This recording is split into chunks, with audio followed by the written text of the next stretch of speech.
Hello दोस्तों, welcome my YouTube channel.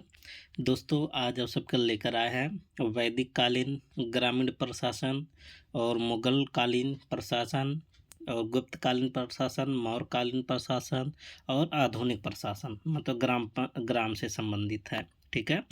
तो ये आज का सेशन आपका बहुत इम्पोर्टेंट होने वाला है, तो आप सब पूरे वीडियो में बने रहें। ठीक। तो आप सब देख सकते हैं क्वेश्चन का लेवल बहुत अच्छा रखा गया है ना। तो यदि आप इसे अच्छे से कर लेते हैं, सॉल्व कर लेते हैं, तो लगभग जिस तरह से क्वेश्चन सेट किए हैं आप सबको अधिकांश क्वेश्चन याद हो जाएगा और माइंड सेट में बैठ जाएगा। ठीक, कि क्वेश्चन कैसे करना है। तो इसमें कुल 20 क्वेश्चन है जो कि बहुत अच्छे लेवल का रखा गया है, सब पंचायतों से संबंधित है। ठीक है। और आपको टॉपिक भी बता दिए किससे लिया गया है। तो जो रिवीजन बैच का है ना, जो रिवीजन क्लास है, जो आपको पहला क्लास करवा दिए हैं, दूसरा क्लास, पहला क्लास में तो अधिकांश इसमें कवर हो जाएगा। ठीक है।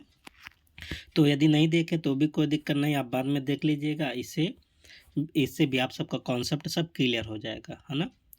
और एक बात और बता दें, इसमें मुगल काल में आप जानते हैं ना, पंचायतें, चाहे मुगल काल हो चाहे अंग्रेजों का समय हो ना, इसमें पंचायतें क्या होती, दबी रहती थी, है ना। एक दिमाग में माइंडसेट बैठा लीजिए। लेकिन मुगल काल में, अकबर के समय में थोड़ा रियायत था।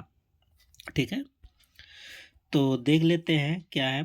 पहला क्वेश्चन है कि वैदिक काल में सभा और समिति दो प्रमुख परिषदें थी जो पंचायत का कार्य करती थी। बिल्कुल बात सही है। और राजा का सहयोग भी करती थी ना। और राजा के, मतलब राजन के जो चुनाव में है उसमें भी सहयोग करते थे सभा और समिति, है ना।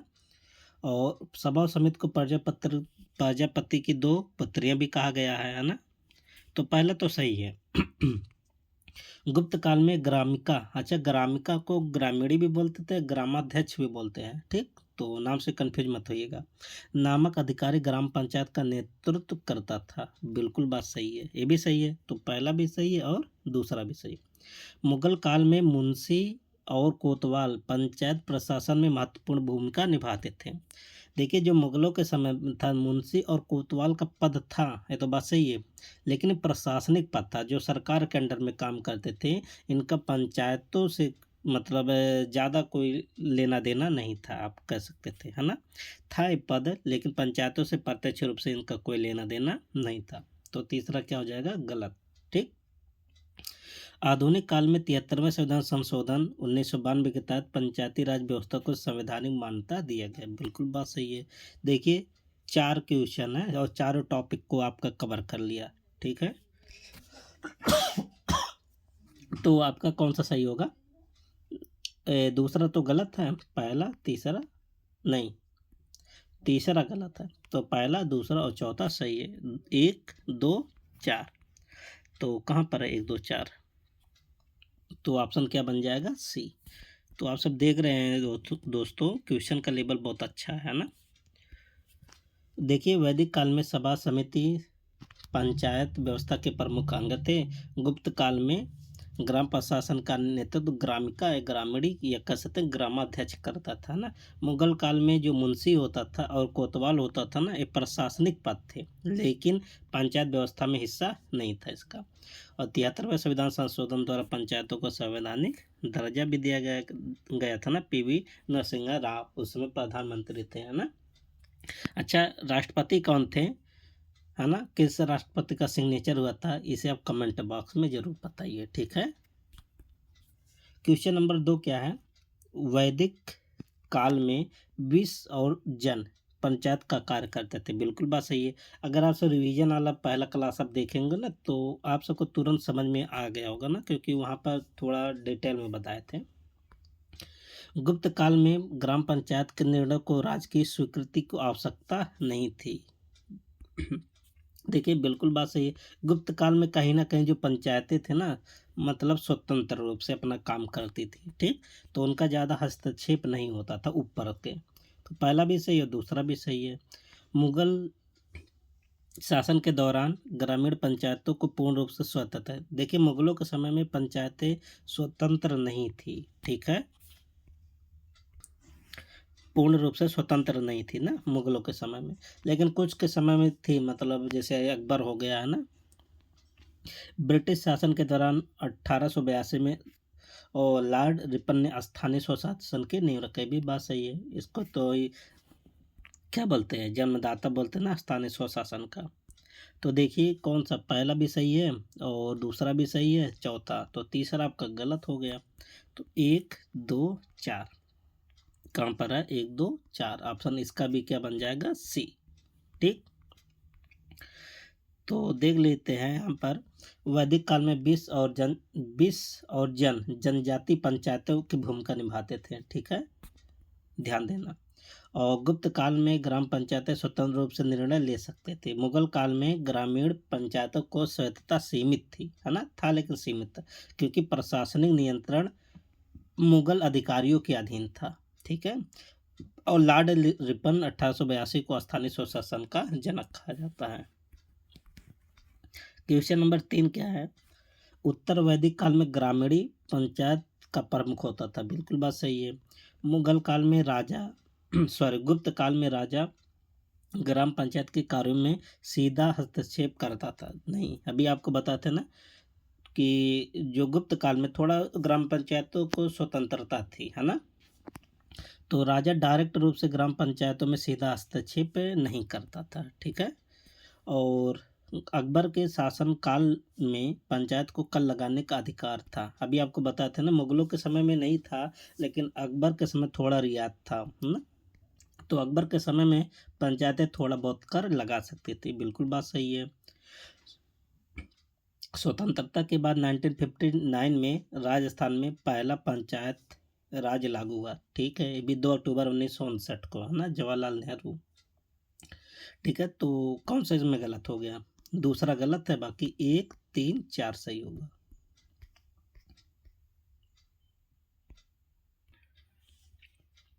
तो 1 3 और 4।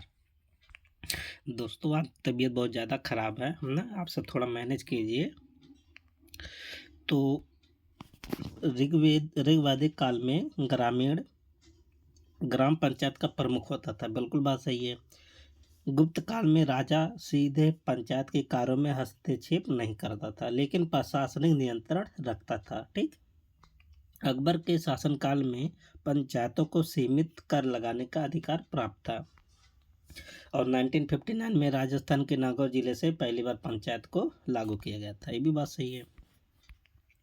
नेक्स्ट क्वेश्चन नंबर 4, वैदिक काल में पंचायत निर्णय को वैदिक ऋचाओं के आधार पर करता था। देखिए, अगर कहे केवल वैदिक ऋचाओं के आधार पर करता था, ये बात गलत है ना, क्योंकि पिछले जो निर्णय थे समाज के आधार पर निर्णय करते थे ना, तो वैदिक ऋचाओं के आधार पर नहीं करता था, तो पहला तो गलत था। गुप्त काल में नगर और ग्राम प्रशासन अलग अलग इकाइयाँ थी, है ना, बिल्कुल बात सही है। और मुगल काल में पंचायतों की प्रशासनिक शक्तियाँ अस्थाई सेना के अधीन थी। देखिए, जो पंचायतों के जो प्रशासनिक इकाई पंचायतों के पास था, ना कि सेना के पास था, ये भी बात गलत है। ठीक, और चौथा क्या है, 1919 में मांटेग्यू चिम्सफोर्ड सुधार के तहत स्थानीय स्वशासन को बढ़ावा दिया गया, ये भी बात सही है। तो देखिए कौन कौन सा सही हुआ, दूसरा सही, कौन सा सही हुआ, दूसरा सही है, और कौन सा सही है, तीसरा सही नहीं, तो पहला तो गलत है ना, पहला गलत हो गया। गुप्त काल में नगर और ग्राम प्रशासन अलग, ये भी बात सही है, मतलब 2 और 4 सही है केवल। ठीक, तो कौन सा सही है, 2 और 4, ऑप्शन क्या बन जाएगा, बी। तो यहाँ पर देख सकते हैं सब आपका मेंशन किया गया है, जो मैंने आपको बता देना है ना। मुगल काल में पंचायतों की प्रशासनिक शक्तियाँ सेना में अधीन नहीं था ना, बल्कि स्थानीय प्रशासन के अंतर्गत आती थी। ठीक है, और क्वेश्चन नंबर 5 क्या है, वैदिक काल में गण और संघ प्रशासनिक इकाइयाँ था, बिल्कुल बात सही है। गुप्त शासन में विश्वपति ने विषयपति है, ठीक, को ग्रामीण न्यायाधीश का, बिल्कुल बात सही है ना, इसको खाली विषयपति आप पढ़िएगा, है ना, स्टेटमेंट सही है। मुगल काल में पंचायत को महल कहा जाता, देखिए पंचायत को महल नहीं कहा जाता है, महल एक प्रकार का कर होता था ना, ये बात गलत है। 1957 में बलवंत राय मेहता समिति ने त्रिस्तरीय पंचायत की सिफारिश दिया, बिल्कुल बात सही है ना, पहला भी सही चौथा सही है और दूसरा भी सही है और पहला भी। 1 2 4 है ना। तो 1 2 4 कहाँ पर लिखा है? ऑप्शन नंबर डी पर। देख लीजिए, गुप्त काल में विषयपति, यहाँ पर गण विषयपति को ग्रामीण न्यायाधीश माना जाता था और मुगल काल में पंचायत को महल नहीं कहा जाता था बल्कि ग्रामीण प्रशासन का हिस्सा था, है ना। 1957 बलवंत राय मेहता साहब ने त्रिस्तरीय की सिफारिश किया था जिसमें था ग्राम पंचायत, पंचायत समिति और जिला परिषद। तो आप सब समझ गए होंगे, है ना। अगला क्वेश्चन है क्वेश्चन नंबर 6। उत्तर वैदिक काल में सभा मुख्य रूप से प्रशासनिक और न्यायिक कार्यों को देखते। सही है, प्रशासनिक, न्यायिक, राजनैतिक, है ना, सब कार्यों को देखती थी। गुप्त काल में ग्राम पंचायत को ग्रामिका कहा जाता। ग्रामिका कह लीजिए या क्या कह लीजिए, ग्रामाध्यक्ष कह लीजिए, बिल्कुल बात सही है। मुगल शासन के दौरान पंचायतों को भूमि एकत्र करने का अधिकार था। देखिए बात गलत है, मुगल प्रशासन काल में अगर पूरक बात करें तो गलत है।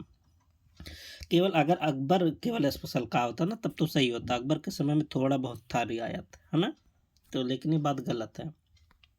1935 के भारत सरकार अधिनियम में स्थानीय स्वशासन को अधिक शक्तियाँ दी गई, बिल्कुल बात सही है ना।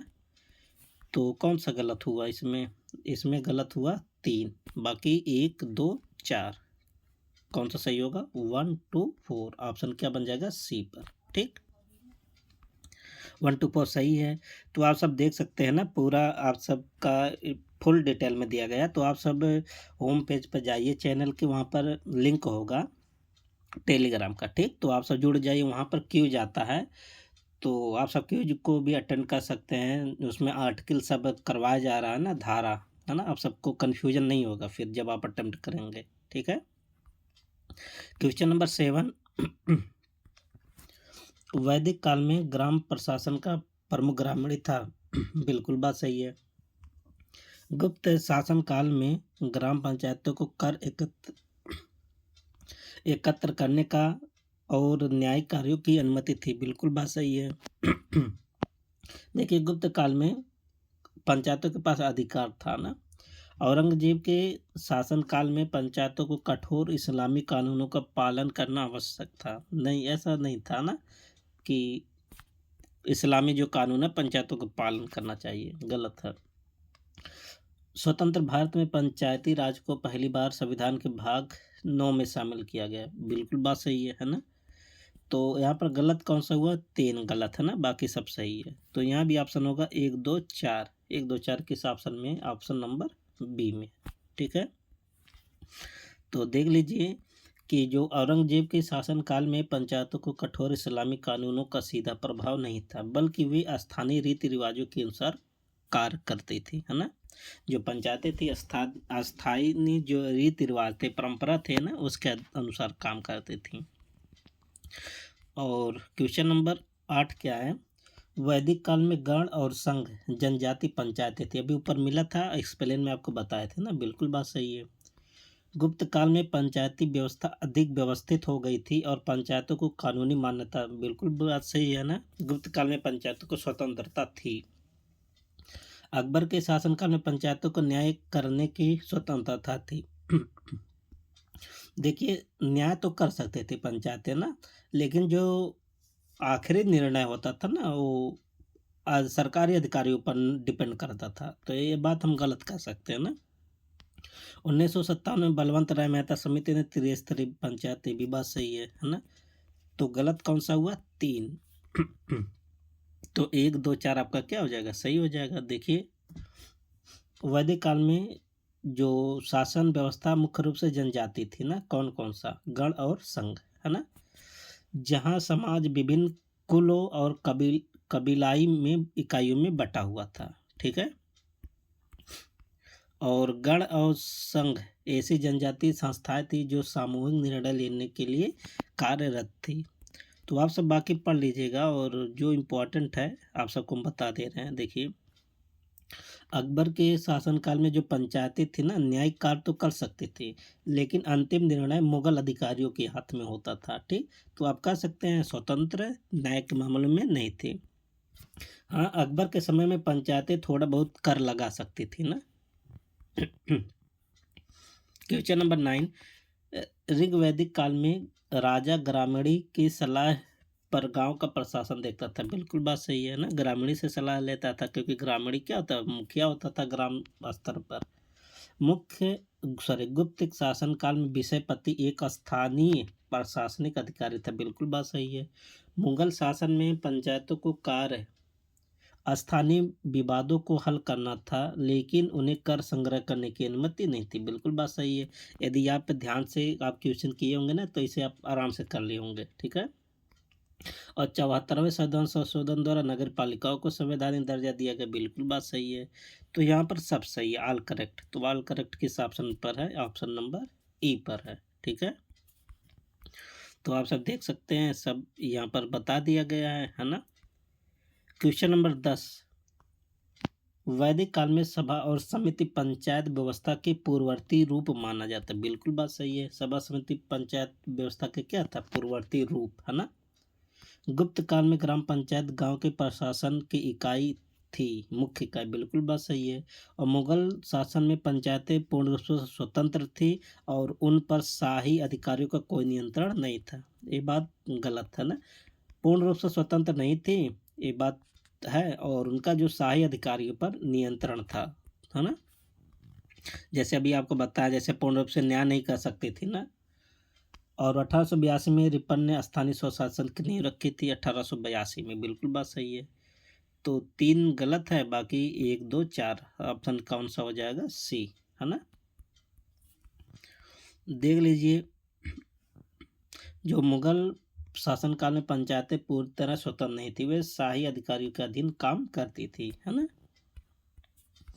अगला क्वेश्चन, क्वेश्चन नंबर 11, ऋग्वैदिक काल में राजा को ग्राम पंचायतों के फैसले में हस्तक्षेप करने का अधिकार नहीं था। बिल्कुल बात सही। देखिए, ऋग्वैदिक काल में जो ग्राम पंचायतें होती थी ना, बहुत स्वतंत्र था इनके पास। खुद डिसीजन ले सकती थी ना, खुद ही कर कर को टैक्स को लगा सकती थी, है ना। ऐसा भी बात था। तो गुप्त काल में अधिकारण शब्द का प्रयोग न्यायिक संस्थाओं के लिए किया जाता है। बिल्कुल बात सही। अधिकारण क्या होता है? जैसे जो न्याय करता था ना। मुगल काल में पंचायतों को फौजदारी मामलों में दंड देने का अधिकार था। ये बात गलत है ना, दंड नहीं दे सकता था फौजदारी मामलों में। 1959 में राजस्थान पहला राज्य बना जहां पंचायती राज को लागू किया गया। बिल्कुल बात सही है। तो 3 गलत है, 1 2 4 सही है। ऑप्शन नंबर क्या बन जाएगा? सी। ठीक है, ऑप्शन क्या बन जाएगा? सी। देखिए, मुगल काल में पंचायतों को फौजदारी मामलों में दंड देने का अधिकार नहीं था। यह अधिकार शाही अधिकारियों के पास था। ठीक। क्वेश्चन नंबर 12 क्या है? उत्तर वैदिक काल में समिति को लोकतांत्रिक संस्था माना जाता है। बिल्कुल बात सही है। गुप्त काल में विषयपति को एक प्रशासनिक अधिकारी माना जाता है। ये भी बात सही है।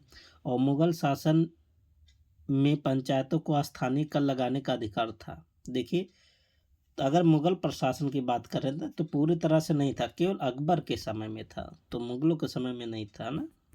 अकबर कहा होता तो सही होता, थोड़ा बहुत था। तो तीसरा गलत है। 73वें संविधान संशोधन पंचायतों को संवैधानिक दर्जा भी मिला। बिल्कुल बात सही है। तो 1 2 4 सही होगा। ऑप्शन नंबर किस पर है? सी में है। ठीक।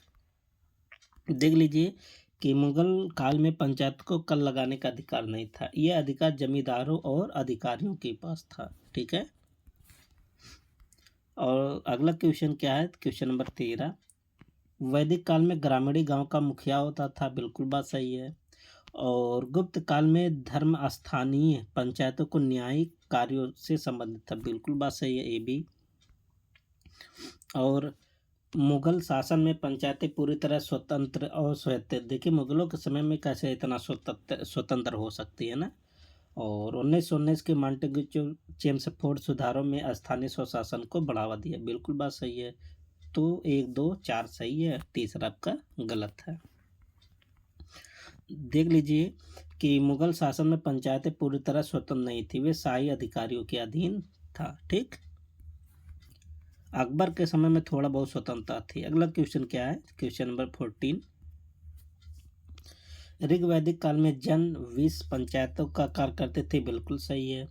गुप्त शासन काल में गांव का प्रशासन मुख्य रूप से ग्रामीण के अधीन था। बिल्कुल बात सही है, ग्रामीण ही में होता था ना ग्राम पंचायत पद।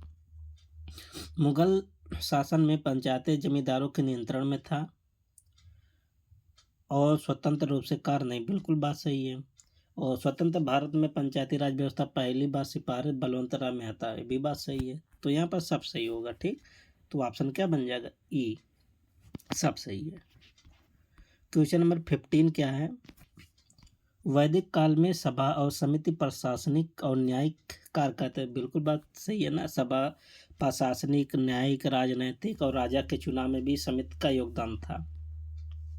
गुप्त काल में विषय एक प्रशासनिक इकाई था। बिल्कुल सही है। अकबर ने मनसबदारी प्रणाली लागू किया, बात तो सही है, अकबर ने लागू किया था ना, जिससे पंचायतें पूरी तरह स्वतंत्र हो गई। देखिए मनसबदारी एक प्रणाली तो लागू किया गया था ना, लेकिन इसका पंचायतों से कोई लेना देना ज़्यादा प्रत्यक्ष रूप से नहीं था। ठीक, तो ये बात हो गया गलत। 1882 में लॉर्ड रिपन ने, ये तो बात सही है। तो 1 2 4, 1 2 4 आपका सही है ना। तो देख लीजिए कि अकबर की मनसबदारी प्रणाली प्रशासनिक व्यवस्था थी, है ना, इसका पंचायतों की स्वतंत्रता से सीधा संबंध नहीं था। क्वेश्चन नंबर 16 क्या है? उत्तर वैदिक काल में सभा न्याय कार्यों के लिए अधिक महत्वपूर्ण थी, जबकि समिति प्रशासनिक कार्यों से जुड़ा था। बिल्कुल बात सही है। गुप्त काल में ग्राम का प्रमुख होता था, जबकि विषयपति बड़े प्रशासनिक क्षेत्र का अधिकारी था, ये भी बात सही है। मुगल शासन में पंचायतें जमींदारों के नियंत्रण में था, ये भी बात सही है। उनके पास कर वसूलने का अधिकार था। देखिए फिर से पढ़ते हैं। मुगल शासन में पंचायतें जमींदारों के नियंत्रण में था, है ना, और उनके पास कर वसूल, देखिए ये बात नहीं, जो ग्राम पंचायतें थी ना कर को वसूल नहीं सकते थे ना। और 1992 73वां संविधान, ये तो बात आपका सही है। तो तीसरा गलत हो जाएगा और बाकी 1 2 4 सही हो जाएगा, है ना। देख लीजिए, मुगल शासन में पंचायतें पूरी तरह जमींदारों के नियंत्रण में नहीं था ना, ये तो बात सही है। लेकिन जो कर वसूलने का अधिकार था ना, वो बात गलत थी। ठीक है, क्योंकि मुगलों के समय में भी कुछ पंचायतें स्वतंत्र होती थी ना, जैसे छोटा मोटा न्याय कर सकती थी, लेकिन वो अधिकारियों के ऊपर डिपेंड करता था ना, जो शाही अधिकारी लोग रहते थे। ऋग्वैदिक काल में गण और संघ जनजाति पंचायतें के रूप में कार्य करते थे। बिल्कुल बात सही है, अभी आप ऊपर देखे थे ना। और गुप्त काल में धर्म स्थानीय और स्थानीय विवादों को निपटाने के लिए पंचायतों का एक प्रकार था। बिल्कुल बात सही है। और मुगल शासन में पंचायतें सीधी शाही प्रशासन के अधीन थी और स्वतंत्र रूप से निर्णय नहीं ले सकती थी।